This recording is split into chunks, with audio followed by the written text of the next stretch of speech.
नमस्कार, मैं रवीश कुमार।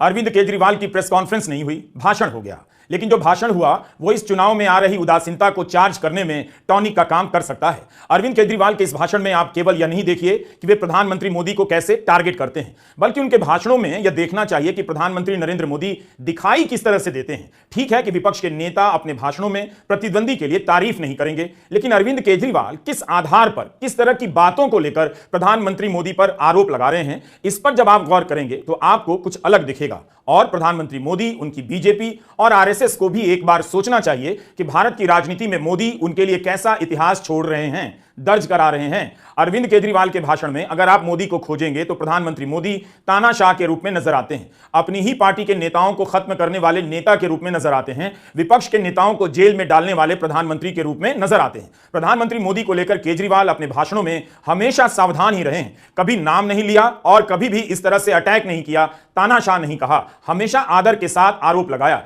लेकिन आज अरविंद केजरीवाल के भाषण के मोदी को देखकर आपको भारत के लोकतंत्र के लिए अच्छा नहीं लगेगा। एक प्रधानमंत्री ने विपक्ष को यह सब कहने पर मजबूर कर दिया है। केजरीवाल ने अपनी ही बात नहीं की, विपक्ष की ही बात नहीं की, शिवराज सिंह चौहान से लेकर योगी आदित्यनाथ की भी बात की। कहा कि अब अगला नंबर योगी आदित्यनाथ का है। इन्होंने बीजेपी का एक नेता नहीं छोड़ा, आडवाणी जी की राजनीति खत्म कर दी, इन्होंने मुरली मनोहर जोशी की राजनीति खत्म कर दी, सुमित्रा महाजन की, शिवराज सिंह चौहान जिसने मध्य प्रदेश का चुनाव जीत के दिया इन लोगों ने, शिवराज सिंह चौहान ने उसको मुख्यमंत्री ने बनाया, उसकी राजनीति खत्म कर दी। वसुंधरा राजे की राजनीति खत्म कर दी इन्होंने, खट्टर साहब की राजनीति खत्म कर दी, डॉक्टर रमन सिंह की राजनीति खत्म कर दी। अब अगला किसका नंबर है? योगी आदित्यनाथ। अगर ये चुनाव जीत गए, मेरे से लिखवा लो, 2 महीने के अंदर उत्तर प्रदेश का मुख्यमंत्री बदल देंगे।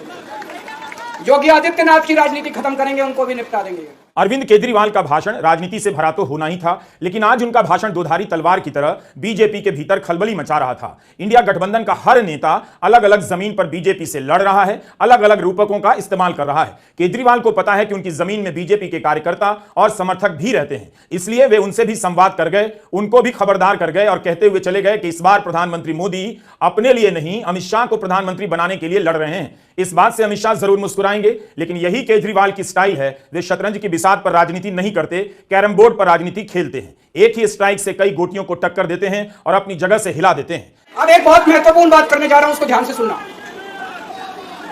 ये लोग इंडिया गठबंधन से पूछते हैं आपका प्रधानमंत्री कौन होगा। मैं बीजेपी से पूछता हूं आपका प्रधानमंत्री कौन होगा। आप लोग सोच रहे होंगे केजरीवाल क्या बात कर रहा है, मोदी जी होंगे। नहीं, मोदी जी अगले साल 17 सितंबर को 75 साल के हो रहे हैं। बीजेपी के अंदर मोदी जी ने 2014 में मोदी जी ने खुद ने रूल बनाया था कि बीजेपी के अंदर जो भी 75 साल का होगा उसको रिटायर कर दिया जाएगा। सबसे पहले आडवाणी जी को रिटायर किया गया, उसके बाद मुरली मनोहर जोशी जी को रिटायर किया गया, फिर सुमित्रा महाजन को रिटायर किया गया, फिर यशवंत सिन्हा को रिटायर किया गया। अब मोदी जी अगले साल 17 सितंबर को रिटायर होने वाले हैं। तो मैं बीजेपी से पूछना चाहता हूं आपका प्रधानमंत्री का दावेदार कौन है?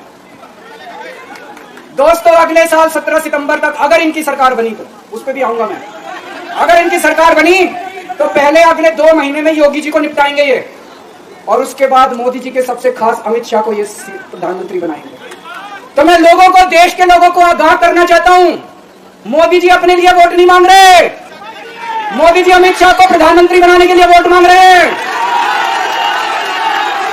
मैं पूछना चाहता हूं मोदी जी से और अमित शाह जी से, ये मोदी की गारंटी पूरी कौन करेगा? क्या अमित शाह मोदी की गारंटी पूरी करेंगे?